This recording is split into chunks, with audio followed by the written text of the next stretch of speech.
Bonjour, bienvenue sur Radio Clé de Vie, la radio du développement personnel, de la médecine aussi alternative. Et aujourd'hui, dans cette émission Vivre libre et autonome, nous sommes avec Luc Baudin, comme chaque semaine. Bonjour Luc. Bonjour Alexandre, bonjour à tous. Alors Luc, aujourd'hui, on va voir tout simplement Ho'oponopono nouveau. Alors Ho'oponopono, c'est une méthode haïtienne, me semble-t-il. Nouveau, alors voilà, je suis curieux de voir. Parle-nous déjà d'Ho'oponopono et puis on va voir un petit peu la nouveauté que tu mets autour. Déjà, faut. Moi, si tu veux, c'est hawaïen et c'est polynésien, en fin de compte, parce que ça fait partie, Hawaï faisait partie du fameux triangle polynésien avec la Polynésie, ce qui correspond à la Polynésie française, la Nouvelle-Zélande, Hawaï et puis l'île de Pâques. Donc ça, c'était toute la zone polynésienne. Donc c'est vrai que moi je vais souvent en Polynésie française. J'ai été plusieurs fois à Hawaï, je reviens. Et ce qui m'intéresse, c'est je vois bien maintenant les ponts qu'il peut y avoir, les similitudes qu'il y a. D'accord. Et j'ai toujours été attiré par cette pensée polynésienne parce que elle est magnifique. Elle est magnifique. Donc avant d'arriver au Ho'oponopono, j'arrive juste après au Ho'oponopono, mais la pensée polynésienne, elle nous dit quoi? Elle nous dit il nous faut vivre dans la pensée de Aloha. Aloha, donc c'est pas Aloha, c'est Aloha. Aloha parce que le Ha, c'est le souffle divin. Donc et le Aloha, ça veut dire bonjour, je t'aime. Donc c'est vivre dans l'amour. L'amour de soi, l'amour des autres. Voilà. Donc vivre dans l'amour, la règle numéro 1. Le numéro 2, c'est une vie pono. Une vie pono, ça veut dire une vie de rectitude, d'intégrité, de droiture. Le numéro 3, c'est d'effacer ses erreurs, ses mémoires erronées, ses pensées erronées avec Ho'oponopono. Et puis le numéro 4, c'est cette notion de la religion, de la spiritualité, développer son sens du divin et développer sa divinité qui est en soi.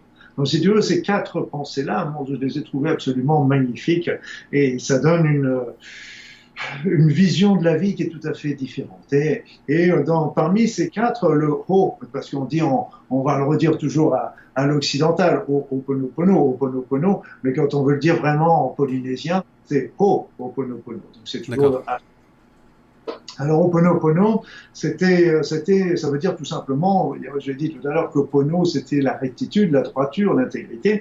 Donc, ils ont insisté en mettant 2 fois Pono, Ho'oponopono, parce qu'en fin de compte, c'était pour insister à remettre vraiment dans la droiture sur son chemin. Et donc, au départ, Ho'oponopono, ça veut dire remettre droit, remettre sur sa route, effacer un petit peu ce qui était négatif. Et alors, au tout départ, ça a été une technique qui a été utilisée dans les tribus, parce que quand il y avait des divergences au sein de membres de tribus, il fallait bien arranger ça, parce que surtout, ça risquait de dégénérer sur l'ensemble de la tribu. Donc là, ils faisaient Ho'oponopono en groupe, ils discutaient un petit peu du problème, etc., sous l'égide du kahuna, c'est-à-dire du grand prêtre, etc. Et puis après, il y a eu Morna Simeona qui, au XXe siècle, a commencé à travailler, c'était une chamane hawaïenne, et qui a commencé à travailler sur Ho'oponopono, à transformer le Ho'oponopono en un outil individuel. Ça commence à devenir très intéressant parce qu'on n'a plus besoin de se regrouper, on n'a plus besoin de protagonistes qui sont là, chacun peut le faire tranquillement pour lui, chez lui, quel que soit son problème. Et donc là, c'est là qu'ils sont sortis les fameux 4 mots magiques, désolé, pardon, merci, désolé, pardon, merci, je t'aime, et donc qui sont très bien, parce que désolé, ça veut dire quoi? Ça veut dire parce que Ho'oponopono, on considère ça, c'est un petit peu, ça rejoint d'ailleurs sur la loi de l'attraction, alors que c'est quelque chose qui était largement supérieur, et il dit quoi? C'est que nous sommes créateurs de 100% de tout ce qui nous arrive. C'est nous qui créons à 100%. Et donc, on les crée par nos pensées. Nos pensées erronées vont nous amener des situations désagréables. Nos pensées parfaites vont nous amener des situations agréables. Et si je change mes pensées erronées, à ce moment-là, je vais ramener une situation agréable. Donc, c'est quelque chose. Oui. Ça, c'est quelque chose qui n'est pas toujours compréhensible, la notion qu'on est les seuls responsables en fait de tout ce qui nous arrive.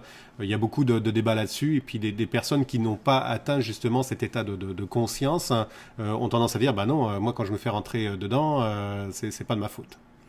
Alors je comprends très bien et je le respecte. C'est-à-dire, c'est pour ça que j'évite maintenant, et j'allais en parler avec Ho'oponopono, mais on va en parler tout de suite. J'évite déjà le mot créateur maintenant avec le nouveau parce que je ne suis pas créateur de la situation, je ne suis pas non plus quelque part le responsable conscient, pardon, parce que tout simplement, et la physique quantique vient à notre aide pour bien le comprendre, la physique quantique, elle nous dit, devant nous, l'univers est un vaste champ de potentiel, un vaste champ de potentiel. Et donc nous, avec nos pensées, nous allons attirer un potentiel. Et ce potentiel, il va venir dans notre vie.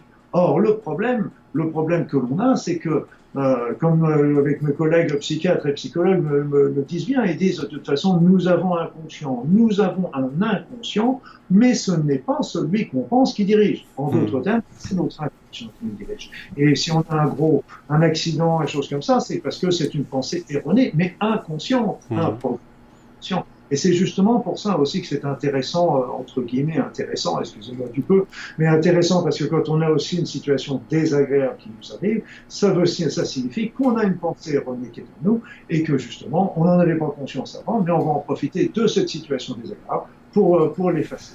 Et c'est quand on change justement cette vision que l'on comprend justement cette notion-là et puis qui nous amène un petit peu aussi sur la loi de l'attraction qu'on verra un peu plus tard. Voilà. Il faut surtout sortir de la notion responsabilité. On entraîne très rapidement sur la culpabilité. C'est ça. Et ça, c'est une pensée qu'il faut absolument rien. Parce que là, justement, c'était un des écueils aussi que j'ai eu par rapport à Ho'oponopono. Parce que je me t'ai dit, mais qu'est-ce que vient faire le pardon?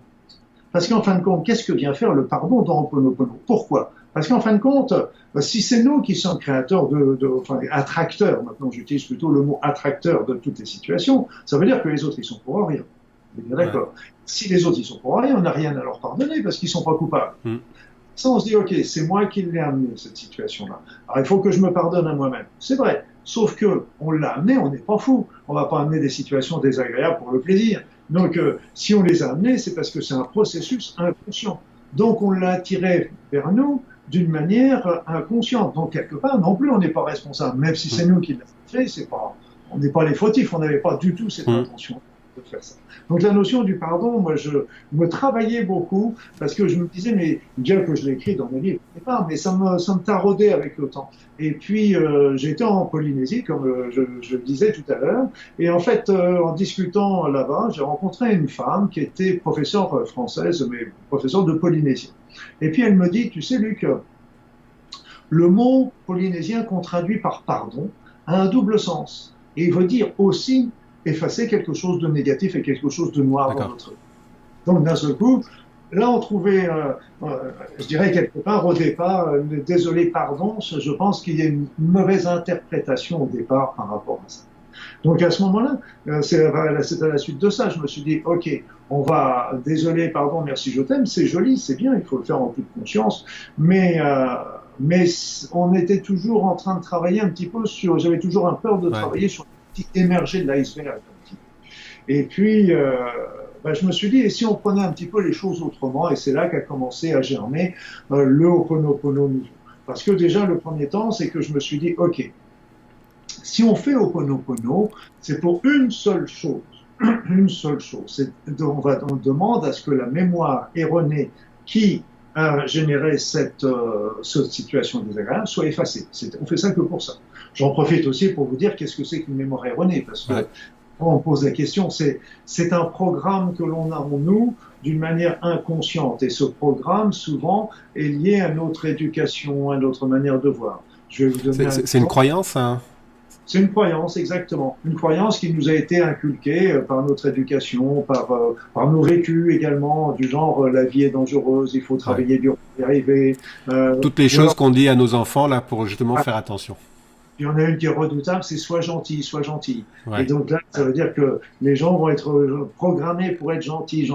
Alors c'est bien d'être gentil, mais il faut être gentil quand on a envie de l'être et non pas par programmation. Donc tout ça sont des mémoires limitantes, des programmes limitants. Et donc qui risquent de générer un petit peu des situations erronées, des situations désagréables.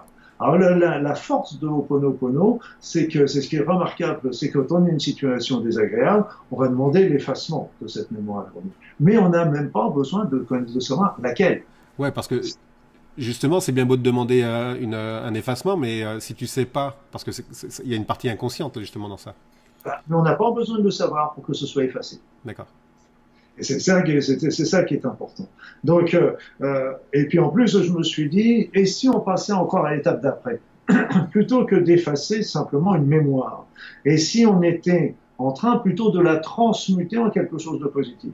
Okay. C'est-à-dire qu'au lieu de la transmuter, d'effacer purement et simplement quelque chose qui est négatif, et si on la réussissait à la transmuter en quelque chose qui sera positif pour nous, pour notre évolution, pour notre avancement. Et là encore, il suffit, là encore, moi je le vois, on aura peut-être l'occasion d'en reparler, c'est la fameuse demande. Il faut toujours arriver à demander. Oui, parce que l'univers a horreur du vide. Hein. Horreur du vide, c'est-à-dire, le truc, c'est que quand on ne demande rien, lui, il va écouter ce qui se passe dans nos ciboulons. Mais seulement, c'est tous nos processus inconscients qui se passent. Et donc, à ce moment-là, il sert un petit peu ce qu'il entend de nos processus inconscients. Du genre, si on est tout le temps en train de répéter, oh, je suis bête, j'y arriverai jamais, etc. Donc, tu diras, tiens, bah oui, ça a l'allure de lui faire plaisir d'être bête et de... On va le mettre. On va lui arriver, on va lui amener tout ça. C'est simpliste ce que je dis, mais c'est une grande part de vérité, malgré tout. Donc là, c'était l'idée. Un, c'était de transmuter, transmuter plutôt les mémoires négatives en mémoires positives. Deux, de travailler aussi jusqu'à l'origine profonde. Parce que de ne pas se contenter de travailler que sur la dernière visible, la partie visible. Et donc de travailler, de transmuter. Et c'est là que j'ai eu l'idée de cet Ho'oponopono nouveau. Et là, quand je demande la transmutation de toutes les mémoires erronées qui ont été à l'origine de tel ou tel problème en mémoires qui deviennent positives pour moi, pour ma vie, pour mon évolution, pour mon avancement. Et ça, là, on peut... Excuse-moi, ça c'est juste une phrase donc que tu donnes parce que tu dis pas tiens tu vas me remplacer ça par ça. Hein. C'est vraiment en fait on reste neutre. Neutre. Et là il y a deux points qui est important aussi, c'est de savoir déjà qu'on ne fait pas ça pour les autres. C'est-à-dire moi j'avais une femme qui me dit tiens mon mari a un cancer, je vais faire Ho'oponopono pour qu'il guérisse. Non, c'est pas comme ça que ça marche. C'est vraiment pour toi quoi. C'est vraiment pour soi. C'est qu'on va faire Ho'oponopono, on peut faire Ho'oponopono, par contre, mon mari a un cancer, donc ça veut dire que j'ai une mémoire erronée en moi qui a amené cette situation-là dans ma vie, donc je vais travailler sur cette mémoire avec Ho'oponopono. Une fois qu'elle sera effacée, on ne sait pas ce qui va se passer. Alors peut-être que ça va changer, il va y avoir un changement dans la situation, donc dans la santé de son mari, peut-être que c'est elle qui va changer de regard par rapport à un problème de santé. Mais il y aura quelque chose qui va changer. Pas forcément dans le...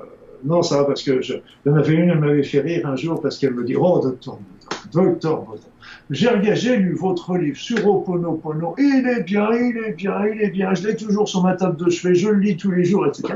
Puis elle continue en me disant, oui, mais pour moi, Ho'oponopono, ça marche pas. Ah, je lui dis, dommage de faire un beau livre pour qu'il marche pas. Bah oui. Et je lui dis, mais qu'est-ce qui se passe pour vous? Elle me dit, j'ai un gros problème dans ma vie. Alors, je fais Ho'oponopono. Et le problème est toujours là.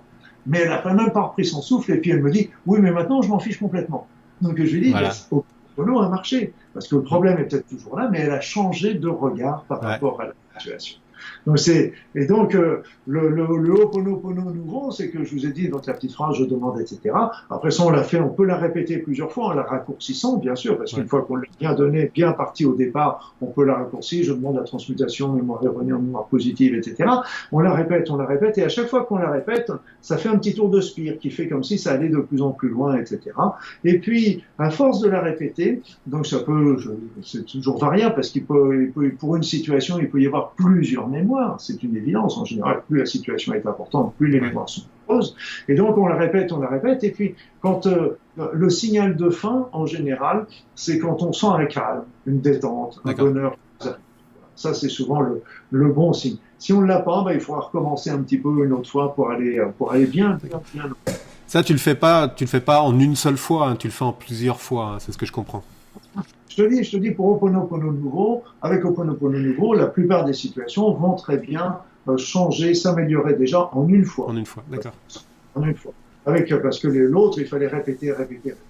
Celui-là, on a déjà une action qui est beaucoup plus en profondeur. Peut-être qu'en une fois, elle ne suffira pas, je suis bien d'accord, mais on a déjà bien dégrossi de travail, si je peux dire. D'accord. Et je peux dire que Ho'oponopono, ça a transformé la vie de plein de gens. C'est pas un traitement. C'est une philosophie de vie. Ouais, c'est-à-dire, on devient les maîtres de sa vie, en fait. Hein. Quand on voit quelque chose qui est positif, bien évidemment, on ne change rien. Et quand on a quelque chose de négatif, on se dit, OK, je vais effacer la mémoire erronée. Qui fait ça? On est aussi sur de la puissance de la pensée, là, parce que quand tu me parles de ça, justement, de cette spirale de pensée, ça me fait penser à des mantras, ça me fait penser à Coué, où tu répètes, Émile Coué, où tu répètes en fait un certain nombre de choses. Donc en fait, tu changes ta perception grâce à ta modification de pensée, tout simplement. Tu changes de modification de pensée, tu changes ton point de vue, parce que comme disait Einstein, quand on a un problème, il faut toujours non pas essayer de le résoudre sur le même niveau, il faut toujours se mettre à un niveau qui est supérieur pour arriver à avancer. Donc c'est Ho'oponopono vraiment a permis de beaucoup de gens de développer une philosophie, d'avoir une vision de la vie beaucoup plus calme et beaucoup plus sereine. Et c'est simplement, on a vraiment l'impression de pouvoir, comme on dit au Canada, poigner bien sa vie. Ouais. Et c'est vrai parce que souvent on a l'impression de subir les événements, mais vous savez, c'est qu'on peut faire aussi Ho'oponopono à l'avance. Ok. À l'avance. C'est-à-dire, Alors, c'est pas, par exemple, il y avait un coup de fil que je devais faire qui était avec des personnes qui étaient un petit peu particulières, disons quoi. Eh bien, avant de leur téléphoner, je fais Ho'oponopono, je demande à ce que toutes les mémoires erronées qui pourraient venir perturber ma communication téléphonique avec cette personne soient transmutées. Et donc, et là, vous avez des bonheurs, hein, des bonheurs. on va arrêter sur ça parce qu'on est déjà en train de dépasser, Luc. Merci beaucoup pour cette explication. Et puis, au pire, en fonction de ce que vont nous demander les gens, on pourra peut-être refaire une émission autour de Ho'oponopono. Merci beaucoup, Luc. Tu as écrit un livre, hein, me semble-t-il, dessus. Tu peux donner le titre? Je conseille surtout le dernier qui rassemble tout, qui s'appelle tout simplement Ho'oponopono Nouveau. Ok, Ho'oponopono nouveau. Puis il va y avoir l'encart avec justement le livre qui va être affiché sur l'image. Luc, merci beaucoup de ta générosité. On se retrouve semaine prochaine pour un autre thème. Exactement. Bah, écoutez, bonjour à tous et puis à très vite. Merci bien. Et puis on se retrouve la semaine prochaine. Bye bye à tous.